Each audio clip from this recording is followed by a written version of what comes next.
of Southern Asian Nation, or ASEAN, was founded on August 8, 1967 in Bangkok, Thailand, with the signing of the ASEAN Declaration on Bangkok Declaration by ASEAN founding fathers, which are Indonesian, Malaysian and Philippines, Singapore and Thailand.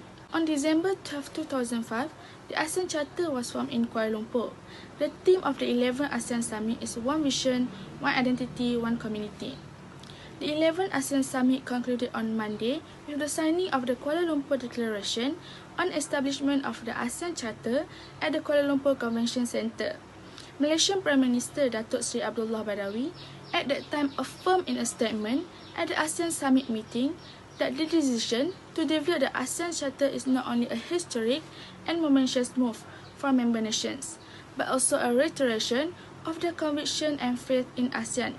By providing legal status and institutional structure for ASEAN, the ASEAN Charter serves as a solid basis for building the ASEAN community. It also codifies ASEAN standards, regulation, and values, establishes specific ASEAN aims, and discusses responsibility and compliance. ASEAN has various objectives, including maintaining and improving peace, security, and stability, as well as strengthening peace-oriented ideas in the area. Second, to strengthen regional resilience via increased political, security, economic, and social-cultural collaboration. Third, to keep Southeast Asia free of nuclear weapons and other weapons of mass destruction. Fourth, to guarantee that ASEAN peoples and members live in peace with the rest of the world in fair, democratic, and harmonious environment. And fifth, to establish a common market and production base that is stable, prosperous, highly competitive, and economically connected, with effective facilitation for trade and investment, including free movement of business, people, expert, talents, and labor, as well as free flow of money. Every country will never be free of problems because they are concerns that develop frequently and must be dealt with efficiently. Hence, there are no exceptions for the ASEAN Charter. In general, there are three key legal issues raised by the ASEAN Charter that might be considered. Firstly, the legal personality of ASEAN. Article 3 of the ASEAN Charter merely states that ASEAN has been granted legal personality as an intergovernmental organization. Every international organization legal personality can be seen in two major dimensions, which are domestic and international. In domestic dimension, ASEAN legal capacity may include the ability to retain and dispose of movable and immovable property, execute contract, and engage in legal process in court to sue or defend itself. Besides, in the international dimension, exercising ASEAN legal personality is more difficult. ASEAN has similar capability to the domestic dimension, such as the ability to own property outside of the ASEAN territory or to enter into commercial contract with a firm outside of the ASEAN region. The second issue connected to the ASEAN Charter is dispute settlement mechanism, or commonly called DSM, that is made as rule-based in ASEAN. Based on this issue, ASEAN must establish an effective DSM to handle any ASEAN-related dispute that may emerge between ASEAN member nations. Thus, the member state can use one of three mechanisms to resolve disputes, which are dialogue, consultation, or negotiation. However, friendly dialogue and amicable negotiation are the most effective dispute resolution mechanism. In fact, bilateral disputes on non-ASEAN issues will still be resolved bilaterally and forwarded to the High Council if they threaten regional peace and harmony. Furthermore, the next major issue of ASEAN Charter is related to privilege and immunities, known as P&I, and consisting of three articles, Article 17, 18, and 19 in particular. So, what has been issued in relation to the P&I of the ASEAN Charter? The Host Country Agreement of 1979 complicates the interpretation of Article 18. Clearly, this agreement is the most important problem in the P&I of the ASEAN Charter. A new host country agreement is being written to revise and modernize the P&I that Indonesia would provide to the Asian Secretary General, his 4 deputies and other Asian Secretariat. In fact, this agreement addressed the eligibility of specialists working with Asian for P&I. Even though these expert users are not all Asian nationals, since the majority of them are non-Asian, they are nevertheless eligible for P&I. The first advantages of ASEAN Charter is strengthening the organization's effectiveness. This means the Secretary General and the ASEAN Secretariat play a vital role in carrying out the goals of the ASEAN community. The ASEAN Secretariat was last restructured in the early 1990s. However, ASEAN's scope of activities has increased due to the restructuring in the ASEAN Secretariat. It is essential to strengthen the ASEAN Secretariat and enhance its policy analysis, planning, administrative, and monitoring the capabilities. The second advantages are more effective in decision making. The ASEAN consensus decision-making style has served the organization well and should be maintained as the guiding concept. Consensus has helped ASEAN's unity and effectiveness, but not hindering it.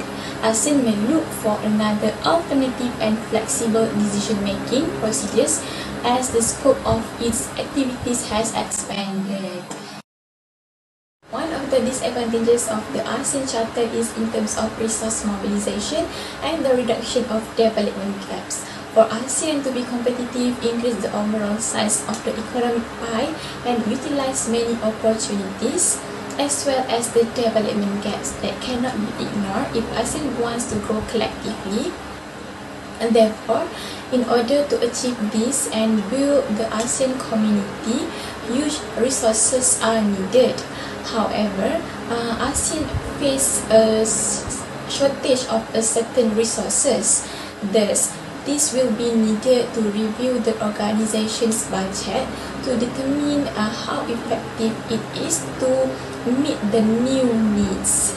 The second disadvantage of the ASEAN Charter is that it does not pose a problem in terms of lack of vision, ideas, or action plans.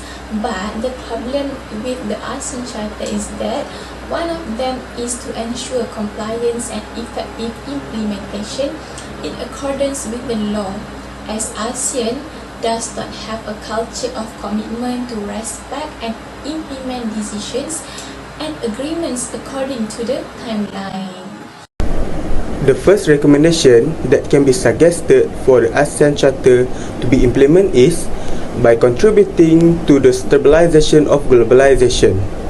The ASEAN Charter must improve and contributing the stabilization in the accelerating of economic growth, the social progress, the cultural development of their regions, and they also must contributing to the regional peace and the stability among all of the members that are being in the ASEAN Charter.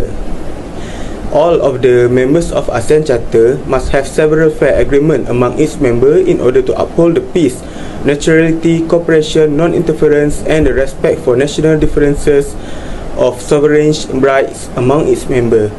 The ASEAN and all the members participating in it also must play an important role in the globalization process, as it can give a good positive impact for the ASEAN Charter in contributing to the stabilization of the globalization. Secondly is, the ASEAN also must improve the ASEAN member participant in order to achieve the ASEAN Charter objective. As we know, according to the ASEAN Declaration, the association goals and objectives are to accelerate economic growth, social progress, and cultural development in the region, as well as to promote regional peace and stability through ongoing respect for justice and the rules of law in regional relationship and adherence to the principle of United Nations Charter.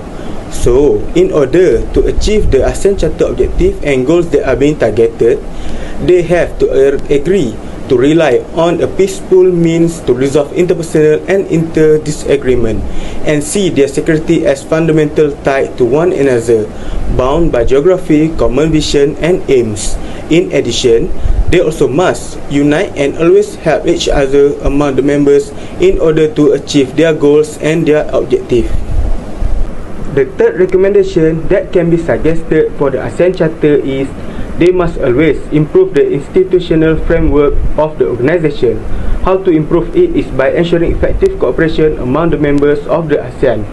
All of the members must be uniting in order to improve the institutional framework to be better. They also need to expand their connectivity and their digital transformation of their organisation for better implementation in terms of the technologies and the connectivity among them. Besides that, the ASEAN Charter also must always invest in the sustainability in order to improving their institutional structure. In conclusion, ASEAN Charter was created in response to increased awareness of issue and problem among Southeast ASEAN states with the intention of reducing them through the establishment of this charter. The existence of this ASEAN Charter is also to regulate cooperation in some aspects such as economics, politics and security that must be done by the state member. The cooperation between ASEAN members may arise through the ASEAN Summit meetings that are held twice annually by 10 member states. This meeting will help to create bond between the members from other states. By this, major changes have occurred in many areas including economics, politics and security since the creation of this ASEAN Charter. Besides, ASEAN Charter also played an important role in maintaining the stability of Southeast ASEAN states, such as helping the members to strengthen the organization effectiveness and good in decision making. On the other hand, ASEAN Charter played an important role as it provides legal status and institutional structure for ASEAN, which helped ASEAN achieve its goal. It also enforced ASEAN standards, regulations and value, establish specific ASEAN targets, and discussion accountability and compliance. Hence proof, many achievements for ASEAN were accomplished with the establishment of this ASEAN Charter. To sum up, in order to ensure that the initiative could be continued and make ASEAN Charter more effective, several actions must be taken by ASEAN Charter such as contribute to the stabilization of globalization, improve ASEAN member participation in order to achieve the ASEAN Charter objective, and always improving the structure of the institution, which can ensure effective cooperation among the ASEAN members. The ASEAN member itself also should play an important role, such as understand the Charter and follow it as well, which can help them in many aspects. That's all from us about the ASEAN Charter. Thank you for listening to our presentation. Have a nice day. Assalamualaikum. Bye.